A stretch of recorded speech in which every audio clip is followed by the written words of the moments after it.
Lors de la fête de fiançailles de ma sœur, elle a pris le micro, souriante.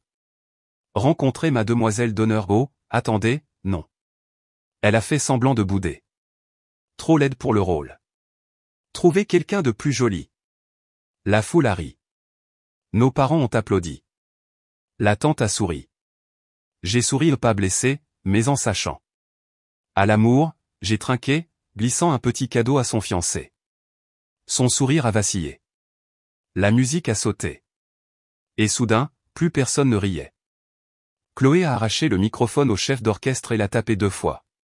Le cri du microphone a fait grimacer tout le monde, mais elle a juste souri de son sourire parfait. Désolé, désolé, a-t-elle ri, sans avoir l'air désolée du tout. Mais je dois absolument partager quelque chose avec vous tous, belles personnes. Je me tenais près de la table des desserts, essayant de me fondre dans l'arrière-plan comme je le faisais toujours lors de ces événements familiaux. La fontaine de chocolat gargouillait à côté de moi, et je regardais des invités fortunés en vêtements de designer siroter du champagne et bavarder de maisons de vacances et de portefeuilles d'action. Comme vous le savez tous, continua Chloé, sa voix portant dans la salle de bal. Choisir une demoiselle d'honneur est une décision tellement importante. La tradition dit que vous choisissez votre sœur, n'est-ce pas? Quelques personnes ont hoché la tête et ont murmuré leur accord. J'ai senti mon estomac se serrer. Où allait-elle avec ça? Eh bien, j'y réfléchis depuis des semaines. Les yeux de Chloé ont parcouru la foule jusqu'à ce qu'ils me trouvent. Ce regard prédateur que je connaissais si bien scintillait dans ses yeux. Et honnêtement, je ne peux tout simplement pas le faire. Avant de continuer, je tiens à vous remercier de vous joindre à moi pour partager ces histoires sur la découverte de votre voix. Si vous croyez en la défense contre les brutes familiales, veuillez vous abonner. C'est gratuit et cela nous aide à atteindre plus de femmes qui ont besoin de ce courage.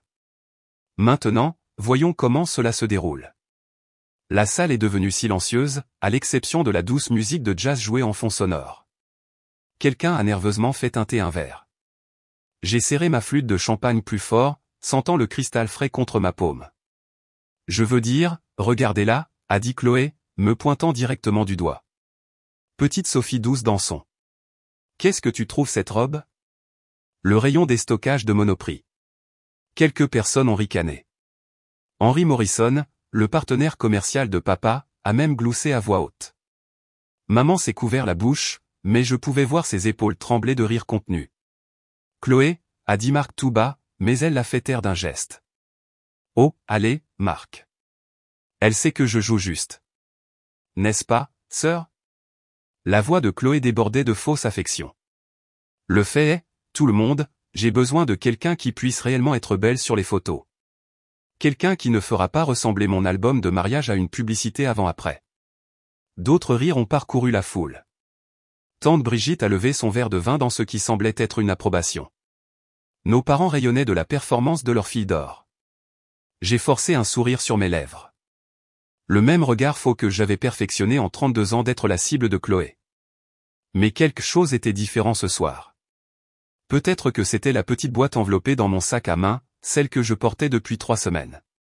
Peut-être que c'était la façon dont Marc se tenait à l'écart de Chloé, sa mâchoire serrée.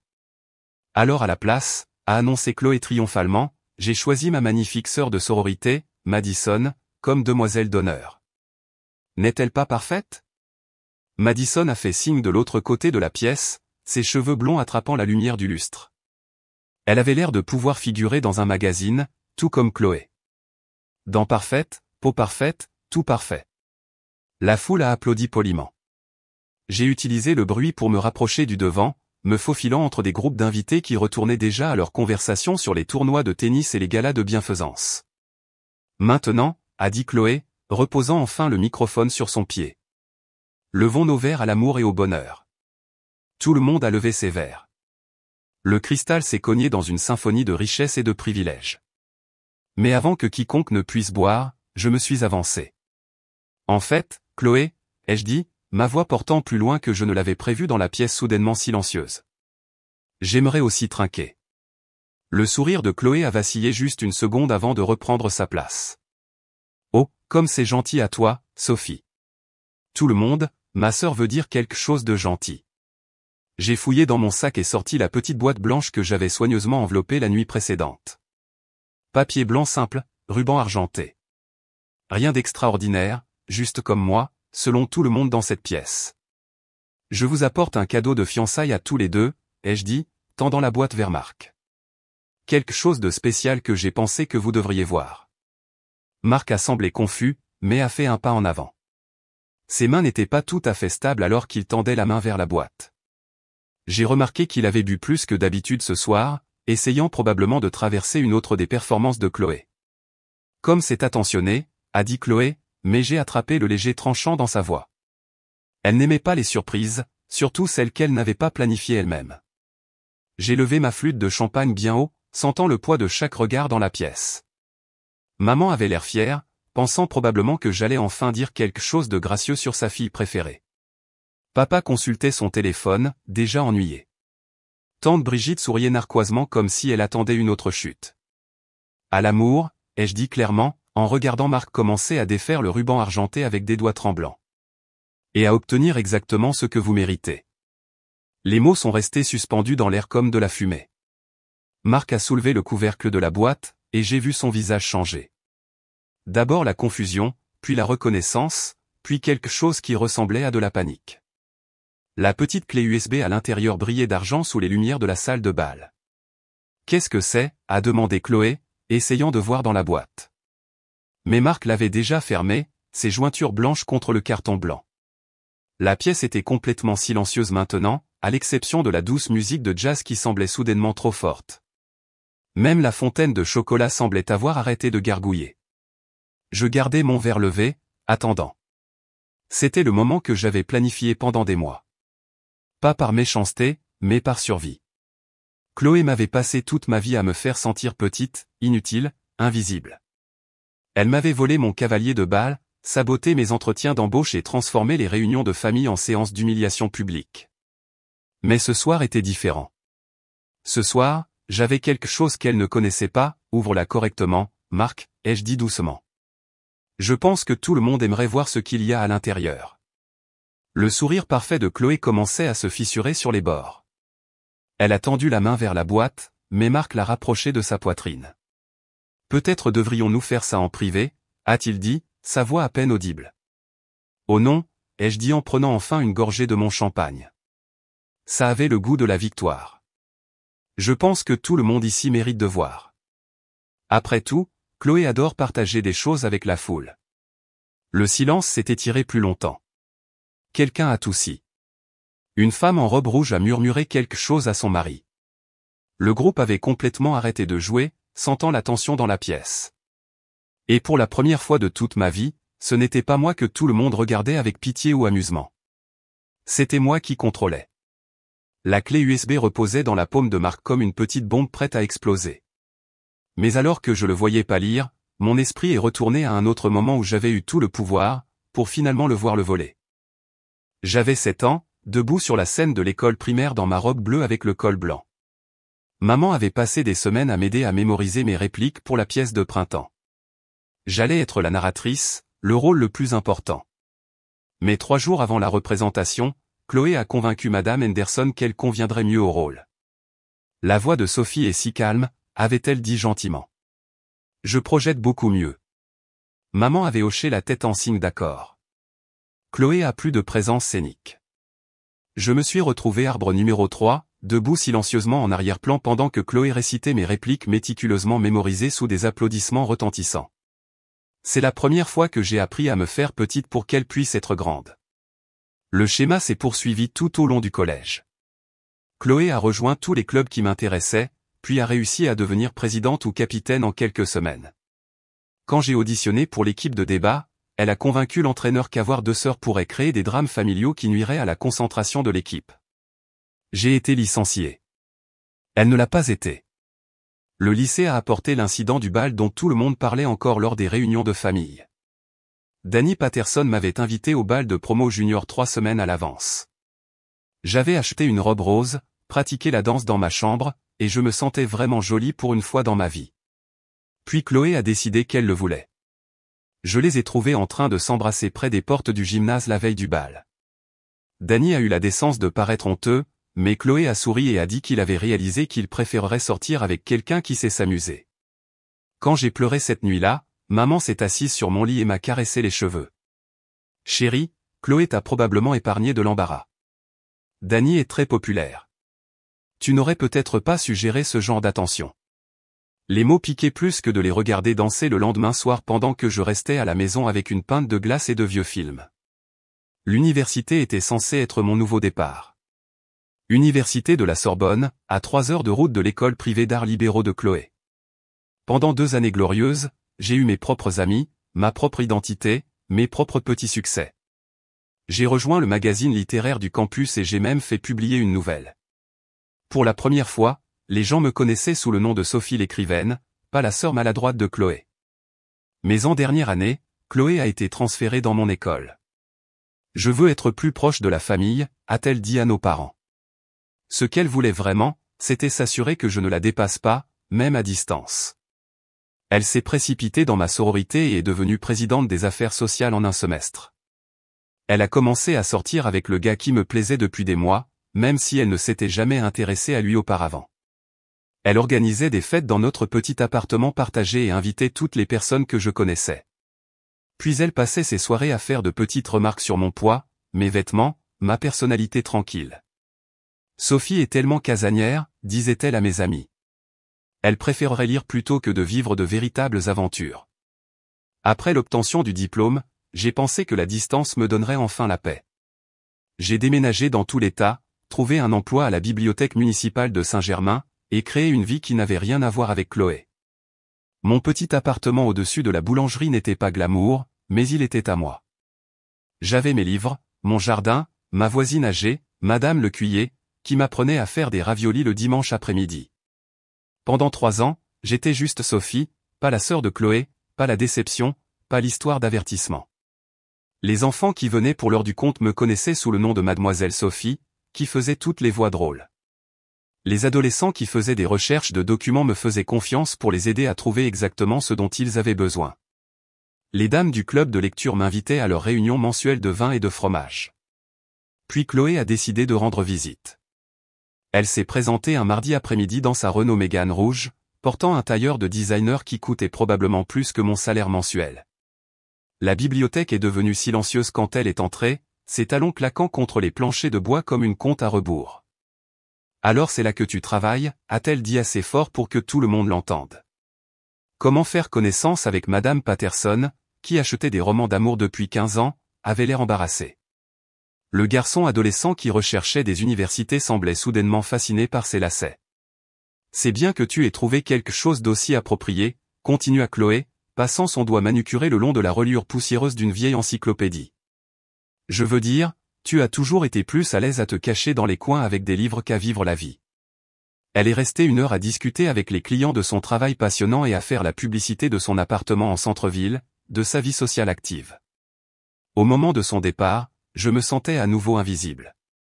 La femme confiante que j'étais devenue au fil de 3 ans avait régressé dans l'ombre que Chloé projetait partout où elle allait. Les visites sont devenues régulières après cela. Toujours sans prévenir, toujours perturbatrices. Elle commentait ma coiffure inchangée, mes chaussures pratiques, ma petite vie adorable avec des guillemets qui la faisaient ressembler à un lot de consolation. Quand elle a commencé à sortir avec Mark Thompson, les visites se sont intensifiées. Elle avait besoin d'un public pour son bonheur, et j'étais pratique. Elle décrivait leurs rendez-vous coûteux, leurs week-ends, les bijoux qu'ils lui achetaient. Elle me montrait des photos sur son téléphone et attendait que je complimente sa chance. Il m'emmène à Paris le mois prochain, a-t-elle annoncé lors d'une visite. Sa famille a des contacts là-bas. C'est tellement agréable d'être enfin avec quelqu'un qui peut apprécier la qualité. L'implication était claire. Je ne serai jamais digne d'un tel traitement. L'annonce des fiançailles est arrivée par SMS groupé à toute la famille. Pas d'appel personnel, pas de conversation privée, juste une photo de sa bague avec la légende « Il l'a enfin fait ». La planification du mariage du siècle. J'ai regardé ce texte pendant 20 minutes, assise dans mon appartement silencieux avec une tasse de thé qui refroidissait dans mes mains. Je n'étais pas surprise qu'elle ne m'ait pas appelé en premier. Je n'étais même pas surprise quand elle ne m'a pas demandé d'être sa demoiselle d'honneur. Ce qui m'a surprise, c'est le SMS de suivi arrivé 3 jours plus tard. Tu peux aider avec les décorations si tu veux. Tu es doué pour les trucs d'organisation ennuyeux. Ce message est resté dans mon téléphone comme une écharde. Pas les mots eux-mêmes, mais le rejet désinvolte qu'ils représentaient. 32 ans à être traité comme le lot de consolation, l'après-pensée, la sœur utile pour le travail manuel, mais pas digne de se tenir à ses côtés le jour le plus important de sa vie. J'ai lu ce texte encore et encore jusqu'à ce que les mots s'imprègnent dans ma mémoire. Et quelque part dans cette lecture, quelque chose a changé en moi. Pour la première fois de ma vie, j'ai arrêté de me faire petite pour tenir dans l'ombre de Chloé. Au lieu de cela, j'ai commencé à planifier. La planification s'est avérée plus difficile que prévu. J'ai passé des semaines assise dans mon appartement à regarder ce message texte, essayant de trouver comment me défendre enfin. La réponse est venue de l'endroit le plus inattendu. Maman a appelé un jeudi soir en mars, sa voix paniquée. « Sophie, chérie, j'ai besoin de ton aide. J'essaie de télécharger toutes ces photos de famille dans le cloud pour le diaporama de fiançailles de Chloé, mais cet ordinateur est impossible. » Je suis allé chez elle le lendemain matin, trouvant maman entourée d'albums photos éparpillés et d'un écran d'ordinateur plein de messages d'erreur. Elle essayait de numériser 30 ans de photos de famille, mais la technologie n'avait jamais été son point fort. « J'ai promis à Chloé que j'aurais tout prêt pour ce soir », a dit maman, se tordant les mains. Elle veut montrer à Marc tous nos souvenirs de famille. Je me suis installé à la table de la cuisine et j'ai commencé à traiter les téléchargements. Photos de bébé, Noël, fête d'anniversaire, Chloé souriant sur chacune d'elles. Moi, généralement debout légèrement derrière elle ou coupé sur le bord. Même dans notre histoire familiale, j'étais une afterthought. L'ordinateur était ancien et lent. Chaque photo prenait une éternité à télécharger, et Internet continuait de se couper. J'étais à 3 heures quand une notification est apparue dans le coin de l'écran. « Chloé Thompson, hâte de te voir ce soir. » J'ai regardé le message. Chloé Thompson. Elle avait déjà changé son nom de famille dans ses comptes de réseaux sociaux, même si elle n'était pas encore mariée. Le message ne provenait pas d'un groupe familial ni de rien que je reconnaissais. « Maman, à qui appartient ce compte cloud ?» ai-je demandé. « Oh, Chloé l'a mise en place pour moi », a-t-elle dit depuis la cuisine où elle préparait des sandwichs. Elle a dit que ce serait plus facile si nous utilisions tous le même compte familial. Quelque chose à propos du partage, c'est prendre soin. Un autre message est apparu, celui-ci plus long. Marc travaille tard à nouveau. Parfait timing. Apporte le champagne dont tu as parlé. Mon estomac a chuté. L'expéditeur était indiqué comme Adrien Moreau. J'ai jeté un coup d'œil vers la cuisine. Maman fredonnait en coupant les croûtes des sandwichs, complètement ignorante. Mon doigt a plané sur la notification. Je ne devrais pas cliquer dessus. Ça ne me regardait pas. Mais Chloé avait fait de tout dans ma vie son affaire pendant 32 ans. J'ai cliqué. La conversation s'est ouverte et mon souffle s'est coupé. Des mois de conversation s'étiraient sur l'écran. Des SMS flirtants, des photos que je ne devrais absolument pas voir, et des plans pour des rencontres secrètes. Je me marie dans 3 mois, avait écrit Chloé la semaine dernière. Ensuite, le vrai plaisir commence. Tu es sûr que tu peux y arriver? Es-tu folle? A répondu Adrien. Tu sais combien d'argent a sa famille? 2 ans de mariage, puis un divorce compliqué. Je prendrai la moitié de tout. Nous serons réglés pour la vie. Je suis resté figé, lisant message après message. Il planifiait ça depuis des mois. Chloé épousait Marc pour son argent, prévoyait de divorcer dès qu'elle pourrait réclamer une importante pension alimentaire, puis de s'enfuir avec Adrien. Sophie, comment ça se passe là-dedans? A appelé maman. Bien, ai-je réussi, ma voix à peine stable. Encore quelques minutes. J'ai fait défiler plus loin, trouvant des messages qui me faisaient frissonner. Chloé se plaignait d'avoir à jouer la fiancée aimante alors qu'elle ne voulait que l'accès à la fortune de la famille Thompson.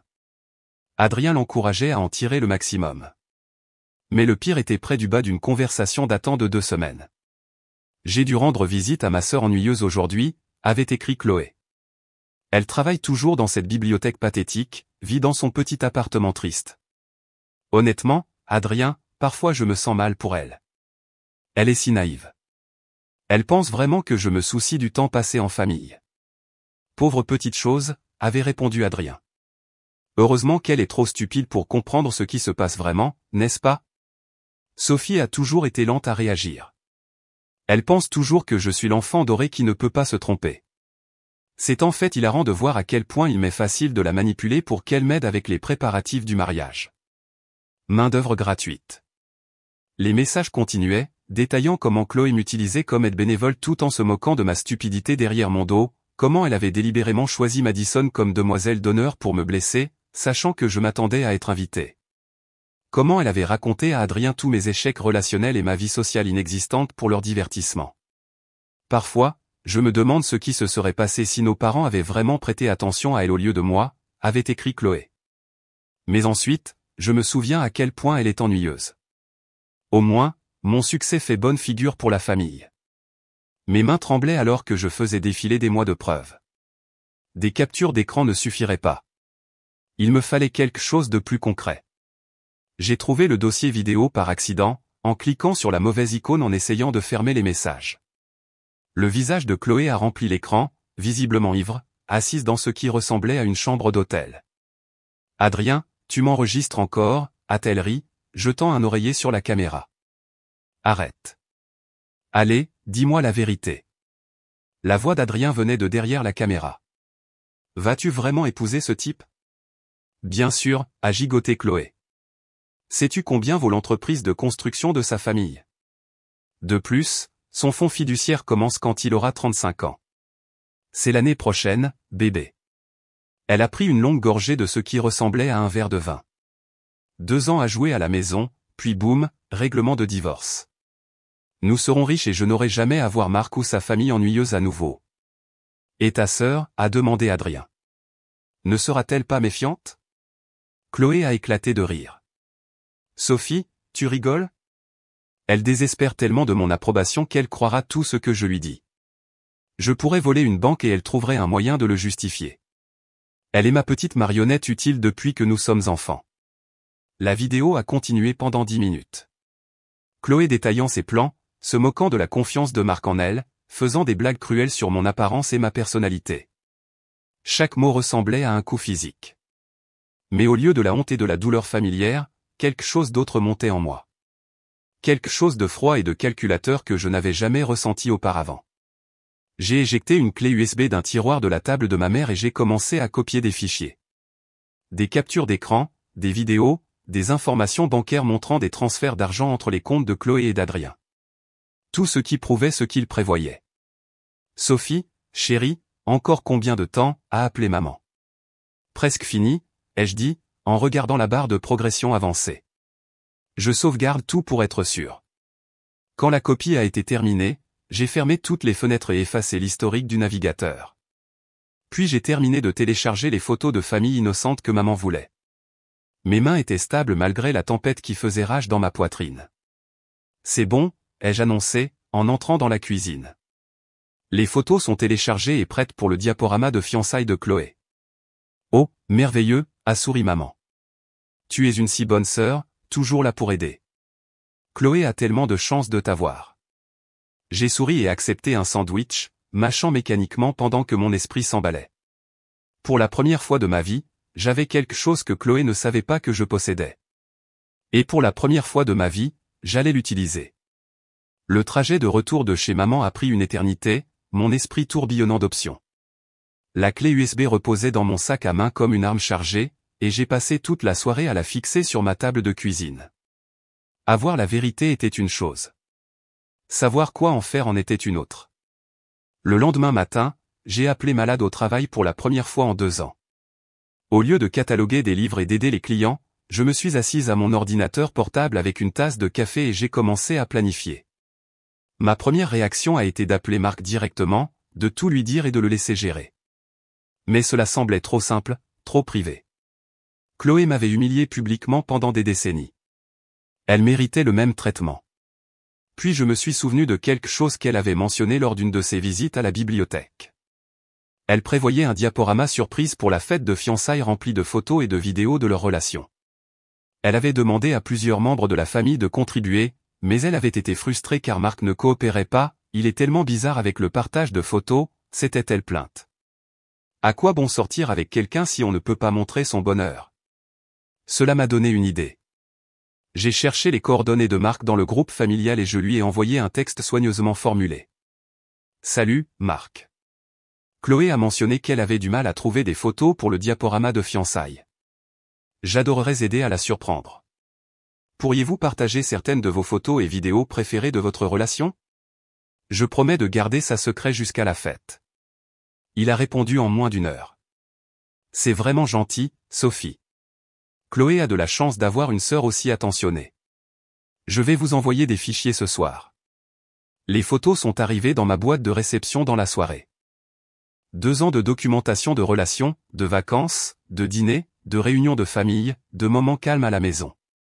En les examinant, j'ai remarqué quelque chose d'intéressant. Le sourire de Marc semblait forcé sur les photos récentes. Ses yeux avaient l'air fatigués. Sur les photos plus anciennes, il paraissait sincèrement heureux, mais cette joie avait progressivement disparu. J'ai sélectionné les images les plus révélatrices et j'ai commencé à construire mon propre diaporama. Pas le montage romantique que Chloé attendait, mais quelque chose de beaucoup plus révélateur. Au cours de la semaine suivante, j'ai commencé à m'insérer plus stratégiquement dans leur vie. J'ai proposé d'aider aux préparatifs du mariage, offrant de coordonner avec les fournisseurs et de gérer la logistique. Chloé était ravie d'avoir une aide gratuite. Enfin, tu es utile, a-t-elle dit lors d'une de nos séances de planification dans son appartement en centre-ville. Je commençais à penser que tu ne te souciais pas de mon bonheur. J'ai souri et pris des notes sur les options de restauration tout en étudiant secrètement son comportement. Elle était stressée, vérifiant constamment son téléphone et passant des appels discrets qu'elle prétendait être liés au travail. Quand Marc était là, elle semblait jouer plutôt que de se détendre. Lors d'une visite, Marc a mentionné des préoccupations concernant leur dépôt de salle. Peut-être devrions-nous envisager un endroit moins cher. Il a suggéré que les rapports trimestriels de Thomson Industries n'ont pas été excellents récemment.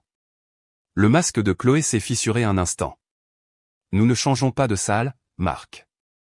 C'est le mariage de mes rêves. Mais si l'entreprise a des difficultés, votre famille a de l'argent, a-t-elle claqué. Arrête d'être si paranoïaque avec les finances. La tension dans la pièce était palpable. Je faisais semblant de me concentrer sur mon ordinateur portable, mais j'absorbais chaque mot, chaque geste, chaque signe que leur relation était bâtie sur des bases fragiles. Pendant ce temps, j'ai décidé de tester Adrien. En utilisant une application de messagerie anonyme, j'ai créé un faux compte et je l'ai contacté avec un simple message. Je sais pour toi et Chloé. Sa réponse a été immédiate et paniquée. Qui est-ce? Qu'est-ce que tu veux? Je regarde juste, ai-je répondu. Intéressant comme elle partage tes conversations privées avec d'autres. Les jours suivants ont apporté un flot de messages de plus en plus frénétiques d'Adrien exigeant de savoir qui j'étais et ce que je savais. Je n'ai pas répondu, mais j'ai tout sauvegardé. Sa paranoïa était exactement ce que j'espérais. L'effet sur Chloé a été immédiat. Elle est devenue méfiante et irritable, interrogeant constamment Marc sur ses amis et ses collègues. Elle l'a accusé de partager des détails sur leur relation, ce qu'il a nié avec véhémence. Quelqu'un sait pour nous, a-t-elle sifflé lors d'un appel téléphonique que j'ai entendu en ramassant des faveurs de mariage. Quelqu'un pose des questions. Tu es paranoïaque, a répondu Adrien, sa voix métallique à travers le haut-parleur. Tiens-toi au plan. Mais Chloé n'était pas satisfaite. Elle a commencé à apparaître plus fréquemment à ma bibliothèque, étudiant mon visage à la recherche de signes de tromperie. Elle m'interrogeait sur ma vie sociale, mes collègues, quiconque j'aurais pu parler de la famille. Tu n'as pas fait de commérage sur ma relation, n'est-ce pas, a-t-elle demandé un après-midi, le ton léger, mais les yeux perçants. Certaines personnes posent des questions étranges. Bien sûr que non, ai-je dit, en tamponnant des livres avec un calme pratiqué.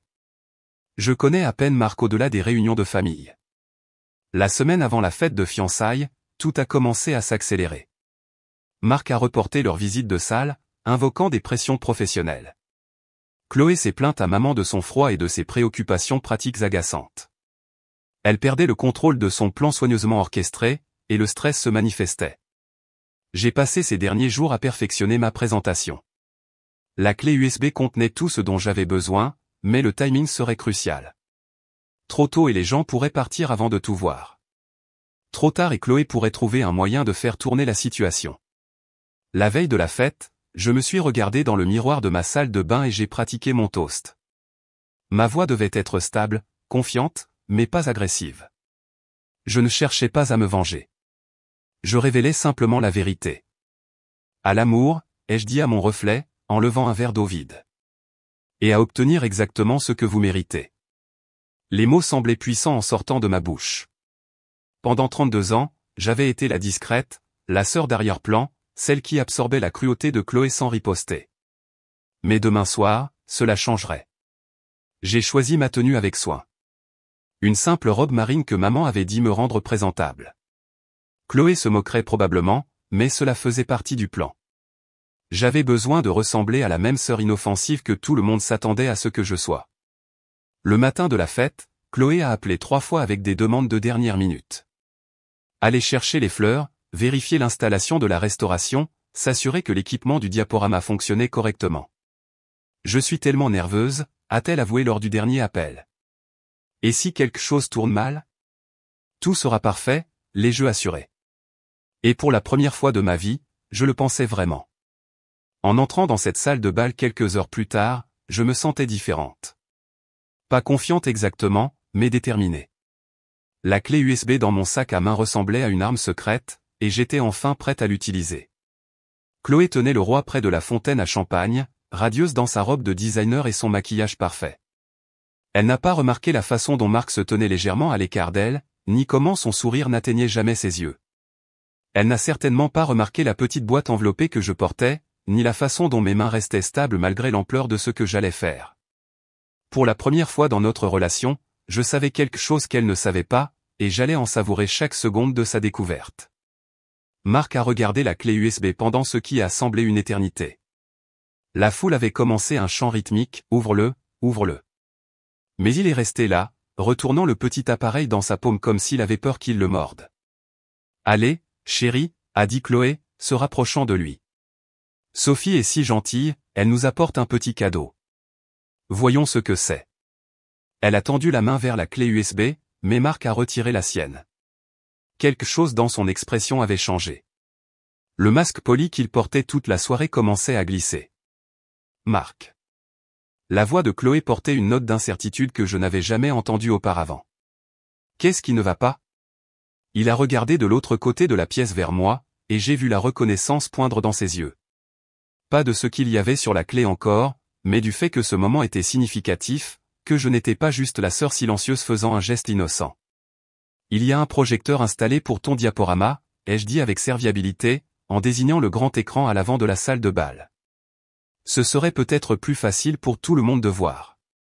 La foule a murmuré, d'accord, quelqu'un a crié, mets-le sur le grand écran. Quelques personnes ont applaudi avec enthousiasme, pensant qu'elles allaient voir des photos romantiques ou une vidéo d'engagement sympa. Les mains de Marc tremblaient maintenant, mais il s'est avancé lentement vers le projecteur.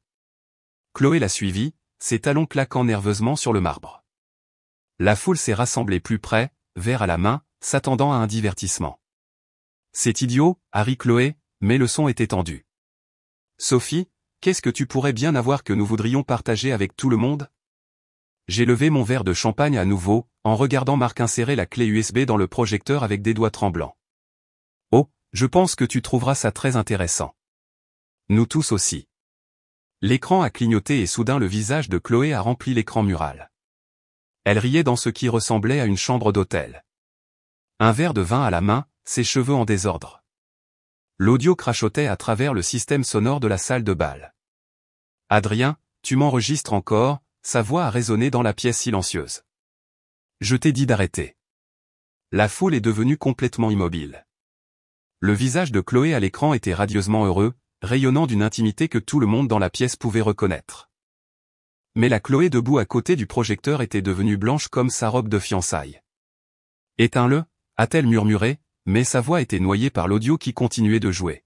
« Dis-moi la vérité » est venue la voix d'Adrien à travers les haut-parleurs.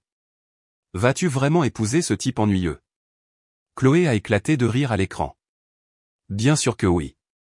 Sais-tu combien vaut sa famille ? Marc est tellement naïf qu'il pense vraiment que je l'aime. » La pièce a éclaté en halètements et murmures. Des verres se sont cognés alors que les gens les posaient lourdement sur les tables. Quelqu'un vers le fond a dit « Oh mon Dieu !» La main de maman s'est portée à sa bouche. Mais la vidéo n'était pas terminée. La meilleure partie, continua Chloé à l'écran, prenant une autre gorgée de vin, c'est qu'une fois que je l'aurai épousé, je divorcerai et je prendrai la moitié de tout. L'entreprise de construction de son père sera pratiquement à moi. 2 ans à jouer à la maison et ensuite je serai installé pour la vie. Marc a trébuché en arrière, son visage passant de la confusion, à la blessure, à la rage grandissante. Son père, qui se tenait près du bar, a traversé la foule avec un regard meurtrier. Cette convention prénuptiale que tu as signée, a tonné la voix de Monsieur Thompson dans la salle de bal, est officiellement nulle. La fraude annule tout, Chloé. Mais la clé USB avait plus à offrir. L'écran a basculé vers une nouvelle vidéo, montrant Chloé et Adrien dans ce qui était clairement une situation intime. L'horodatage indiquait que c'était de la même semaine que Marc avait fait sa demande. « Éteins-le » a crié Chloé, se lançant vers le projecteur. Mais Marc a attrapé son bras, sa prise assez ferme pour l'arrêter. « Non » a-t-il dit, sa voix mortellement calme. « Je pense que nous devrions tous voir ce que ma fiancée a fait. » La foule était captivée. Tante Brigitte enregistrait tout sur son téléphone. Papa avait l'air de vouloir disparaître dans le sol. Le personnel de restauration avait cessé de servir et regardait ouvertement le désastre se dérouler. La vidéo a continué, montrant Chloé se vanter d'avoir manipulé Marc, se moquant de sa confiance et détaillant ses plans pour prendre son argent et s'enfuir. Chaque révélation frappait la foule comme un coup physique. « C'est faux » a hurlé Chloé, sa voix craquant de désespoir. Sophie a falsifié ses vidéos. Elle a toujours été jalouse de moi. Mais ses protestations sont tombées dans l'oreille d'un sourd. Les preuves étaient trop détaillées, trop cohérentes, trop évidemment réelles. Et d'ailleurs, tout le monde pouvait voir son visage clairement dans chaque image. Marc a finalement parlé, sa voix portant dans la salle de bal silencieuse. Les fiançailles sont rompues. Il a retiré la bague de fiançailles du doigt de Chloé d'un mouvement net. Elle a essayé de résister, mais il était plus fort et plus déterminé. « Marc, s'il te plaît » a-t-elle supplié, les larmes coulant sur son visage. « Laisse-moi expliquer. Ce n'est pas ce que tu penses. »« C'est exactement ce que je pense » a-t-il répondu, en remettant la bague dans sa poche. Et apparemment, c'est ce que tout le monde pense aussi. La foule bourdonnait maintenant, les voix s'élevant alors que les gens digéraient ce qu'ils avaient vu. Les associés en affaires sortaient leur téléphone, calculant déjà comment ce scandale affecterait leur relation avec la famille Thompson. Les amis de la famille murmuraient qu'ils avaient toujours soupçonné quelque chose chez Chloé. Madame Patterson de la bibliothèque, qui s'était retrouvée à cette fête d'une manière ou d'une autre, a croisé mon regard à travers la pièce et m'a fait un clin d'œil discret. Même elle pouvait apprécier un plan bien exécuté. « Tu as fait ça » a sifflé Chloé, se retournant pour me faire face. Son maquillage parfait était taché de larmes, ses cheveux tombaient de sa coiffure élégante. « Tu as tout planifié. » J'ai fini mon champagne et j'ai posé le verre sur une table voisine. Je me suis contenté de partager des vidéos de famille, Chloé. N'est-ce pas ce que sont les fêtes? Partager des souvenirs. La clé USB avait atteint son dernier clip. Celui où Chloé se moquait spécifiquement de moi, me traitant de trop stupide pour comprendre ce qui se passait, riant de la facilité avec laquelle elle pouvait me manipuler pour m'aider dans les préparatifs de son mariage. Pauvre Sophie ennuyeuse, sa voix a résonné dans les haut-parleurs. Elle pense vraiment que je me soucie de la voir comme demoiselle d'honneur. Comme si je voulais quelqu'un d'aussi pathétique à mes côtés le jour spécial. La pièce est redevenue complètement silencieuse. Tout le monde s'est tourné pour me regarder, comprenant enfin l'étendue complète de ce qui venait de se passer. J'ai redressé ma simple robe marine et j'ai souri. Pas le sourire de douleur faux que j'avais porté pendant 32 ans, mais quelque chose de sincère et de satisfait. « Eh bien » ai-je dit, ma voix portant clairement à travers la salle de bal stupéfaite. Je suppose que cela répond à la question de la loyauté familiale. Chloé a ouvert la bouche pour parler, mais aucun mot n'est sorti. Pour la première fois de sa vie, elle n'avait absolument rien à dire. La musique s'était arrêtée. L'écran du projecteur est devenu noir. Et dans le silence qui a suivi, j'ai enfin entendu quelque chose que j'attendais toute ma vie, le son du monde parfait de Chloé qui s'écroulait autour d'elle. Le silence s'est étiré pendant 10 battements de cœur avant que le sang-froid de Chloé ne se brise complètement. Elle s'est jetée sur moi, ses ongles manucurés étendus comme des griffes, le désespoir remplaçant la perfection polie qu'elle avait portée toute la soirée. « Tu as tout détruit » a-t-elle crié, attrapant mon bras. Ses ongles se sont enfoncés dans ma peau, mais je n'ai pas bronché. J'avais enduré pire d'elle au fil des ans, juste jamais devant un public. J'ai doucement retiré mon bras et j'ai lissé ma robe marine, la même qu'elle avait tournée en dérision juste quelques heures auparavant. Je n'ai rien détruit, Chloé, ai-je dit. J'ai simplement laissé les gens voir ce qui était déjà là. La sauvegarde dans le cloud, ai-je continué, ma voix calme et régulière. Impressionnant comme fonctionne la technologie de nos jours. Tout est sauvegardé automatiquement. Même les choses que nous préférerions garder cachées. Son visage s'est effondré alors que le poids total de sa situation la frappait. Les invités autour de nous ne faisaient plus semblant de détourner le regard. Les téléphones étaient pointés dans notre direction, enregistrant chaque moment de sa crise. Demain matin, cela serait partout sur les réseaux sociaux. Mark était déjà à mi-chemin de la sortie, ses parents le flanquant comme des gardes du corps. Monsieur Thompson s'est arrêté juste assez longtemps pour parler à quelqu'un qui ressemblait à un avocat, leurs têtes penchées ensemble dans une conversation urgente. Mark, attends, a appelé Chloé après lui, sa voix se brisant, mais il ne s'est pas retourné. Les portes de la salle de bal se sont fermées derrière la famille Thompson avec un bruit sourd et définitif qui a résonné sur le sol en marbre. C'est là que le vrai chaos a commencé. La coordinatrice de mariage est apparue à l'épaule de Chloé, son presse-papier serré contre sa poitrine. Mademoiselle Henderson, nous devons discuter des politiques d'annulation. Les fournisseurs demandent leur dépôt. Dépôt? La voix de Chloé a monté d'une octave. Quel dépôt? Le fleuriste seul est du 12 000 €. La coordinatrice a continué d'un air sombre. Le traiteur, le groupe, le photographe, ils demandent tous un paiement que le mariage ait lieu ou non. J'ai regardé la couleur quitter le visage de Chloé alors qu'elle réalisait les implications financières. Elle avait compté sur l'argent de Mark pour tout couvrir. Sans lui, elle se retrouvait avec des dettes écrasantes pour un mariage qui n'aurait jamais lieu. Mais Mark a signé les contrats, a-t-elle bégayé. L'entreprise de son père a garanti le paiement. La coordinatrice de mariage a secoué la tête. En fait, vous avez signé en tant que contact principal. La responsabilité financière vous incombe. À travers la pièce, Madison, la magnifique sœur de sororité qui était censée être demoiselle d'honneur, rassemblait tranquillement ses affaires. Quand Chloé l'a repéré se dirigeant vers la porte, elle a crié désespérément, « Madison, où vas-tu? Tu es ma meilleure amie. » Madison s'est arrêtée, ses cheveux blonds parfaits attrapant la lumière du lustre. « Chloé, je ne peux pas être associée à ça. » Ma réputation? Ta réputation? Le rire de Chloé était désormais hystérique. Et la mienne? Quelle réputation? A demandé Madison froidement. Après ce soir, tu n'en as pas. Et avec cela, elle est partie, laissant Chloé debout seule au centre de la salle de bal pendant que les invités la dépassaient vers les sorties. Nos parents se sont finalement approchés, le visage de papa sombre et maman se tordant les mains. Je me suis préparé pour la conférence sur la loyauté familiale, sur la façon dont j'aurais dû gérer cela en privé. Au lieu de cela, papa a regardé Chloé avec quelque chose que je n'avais jamais vu auparavant. De la déception. Comment as-tu pu faire ça à ce garçon? A-t-il demandé doucement. Sa famille t'a fait confiance. Papa, s'il te plaît, a sangloté Chloé. Sophie m'a piégé. Elle a tout planifié pour me blesser. Mais maman m'étudiait avec de nouveaux yeux, comme si elle me voyait clairement pour la première fois. Sophie, savais-tu pour l'affaire? J'ai trouvé des preuves, ai-je dit simplement. Je pensais que Mark méritait de savoir avant de commettre la plus grosse erreur de sa vie. Papa a hoché lentement la tête. Tu as fait la bonne chose. Chloé l'a regardé, choquée. La bonne chose. Tu t'es humilié devant tout le monde, a dit maman doucement. Nous avons vu les vidéos, chérie. C'était toi qui choisissais de trahir Mark. Sophie a simplement choisi de laisser éclater la vérité.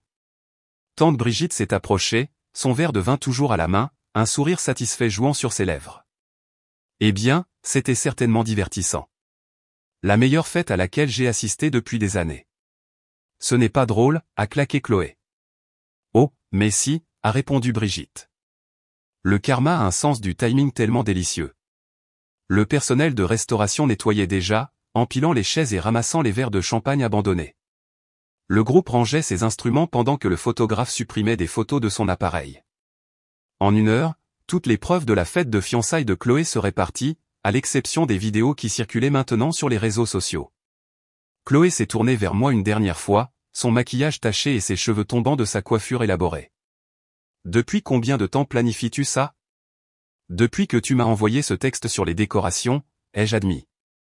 Le moment où tu as clairement indiqué que je n'étais bonne qu'à être ton aide bénévole. J'essayais de t'inclure. J'ai secoué la tête. Tu essayais de m'utiliser. Il y a une différence. Elle a ouvert la bouche pour argumenter, puis a semblé réaliser à quel point toute protestation sonnerait creux. Au lieu de cela, elle rassemblait ce qui restait de sa dignité et s'est dirigée vers la porte, ses talons claquant sur le marbre comme un compte à rebours qui s'épuisait. Au seuil, elle s'est arrêtée et s'est retournée vers moi. Ce n'est pas fini, Sophie. Si, ai-je dit calmement. C'est fini. Après son départ, je suis resté seul dans la salle de bal qui se vidait progressivement. Le lustre scintillait toujours au-dessus. Les fleurs semblaient toujours magnifiques sur leur table, et la fontaine de chocolat continuait de bouillonner joyeusement. C'était une fête parfaite, juste pas celle que Chloé avait prévue. Madame Lecuyer de mon quartier est apparue à côté de moi, ayant été témoin de tout le spectacle d'une manière ou d'une autre. Sophie, ma chère, c'était tout à fait quelque chose. J'espère que ce n'était pas trop terrible, ai-je dit. Elle m'a tapoté doucement le bras. Parfois, la vérité a besoin d'aide pour entrer dans la lumière. Tu lui as juste donné une petite poussée. Alors que je me dirigeais vers ma voiture, j'ai sorti mon téléphone et j'ai trouvé 17 messages manqués. Des amis du travail, des voisins, même des cousins éloignés qui avaient déjà entendu parler des événements de la soirée. Mais j'ai éteint le téléphone sans les lire. Demain, il y aurait des conséquences. Chloé essaierait probablement de faire passer cela pour ma faute. Se peindre comme la victime d'un complot de sœurs jalouses. Il pourrait y avoir des drames familiaux, des conversations gênantes, et des relations qui devraient être reconstruites. Mais ce soir, en rentrant chez moi dans les rues calmes vers mon petit appartement au-dessus de la boulangerie, j'ai ressenti quelque chose que je n'avais pas ressenti depuis 32 ans. La paix. J'avais passé toute ma vie à me faire plus petite pour que Chloé puisse être plus grande. Ce soir, j'avais enfin atteint ma pleine hauteur, et il s'est avéré que j'étais assez grande pour projeter ma propre ombre. La robe marine que Chloé avait tournée en dérision tombait parfaitement sur ma silhouette. Mon reflet dans le rétroviseur montrait des yeux clairs et un sourire sincère. Pour la première fois de ma vie, j'avais l'air exactement comme je devais être. Si cette histoire de justice parfaite vous a tenu en haleine, appuyez sur ce bouton j'aime dès maintenant. Quel a été votre moment préféré? Laissez-le dans les commentaires ci-dessous. Ne manquez pas d'autres histoires inspirantes comme celle-ci.